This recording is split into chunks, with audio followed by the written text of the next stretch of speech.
Oui, merci, Madame la Présidente. J'ai envie de commencer par une phrase banale qui est: ce qui devait arriver arriva. Pourquoi je dis ça? Parce que cette réforme des retraites, elle est en cours depuis 2 ans. Des négociations qui ont été engagées par le haut-commissaire Delevoye, qui est devenu ensuite ministre, et puis brutalement interrompu dans ses travaux, alors que probablement un travail de concertation, d'appropriation, c'est long ce chemin-là. Modifier 42 régimes pour le transformer en un seul, alors que c'est des régimes qui sont en place depuis la fin de la Deuxième Guerre mondiale. Je pense qu'il fallait laisser continuer la négociation. Je pense qu'il y avait encore des concertations qui devaient être menées. D'ailleurs, la preuve, elles le sont, alors que le texte est ici soumis dans notre commission. Il y a encore des discussions qui se passent, et c'est ça qui est incompréhensible. C'est que le texte qu'on a examiné, le Conseil d'État l'a dit, l'étude d'impact est incomplète, beaucoup trop de zones d'incertitude.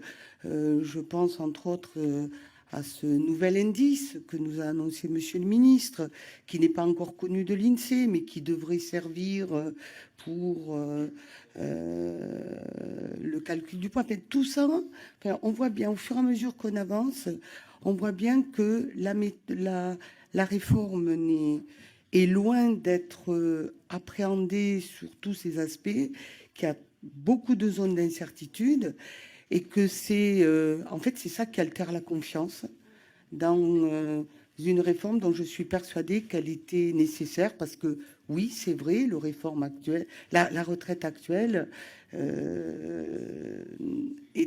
n'est pas juste, et qu'il faille revisiter notre modèle, qu'il faille l'adapter, pourquoi pas, mais en tout cas pas dans ces conditions, pas avec 29 ordonnances dont on ne sait pas quels seront les contours.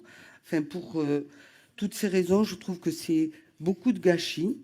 Beaucoup. Alors j'entends hein, que le temps que l'on a passé en commission n'est peut-être pas du temps perdu.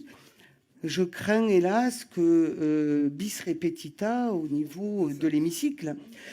Et tout ça parce que le gouvernement a fixé 2 dates, 17 février, 3 mars. Je veux dire qu'on pourrait ne pas être dans cette situation si effectivement le gouvernement avait accepté de repousser l'inscription de ce texte dans l'hémicycle. C'était, enfin, franchement, je pense que la solution pour apaiser les choses et pouvoir avancer, c'était celle-là. Et notre commission aurait pu terminer son travail. Bon, ce n'est pas le choix que fait le gouvernement. Je pense qu'il rentre dans une épreuve de force. Il l'est déjà, il continue.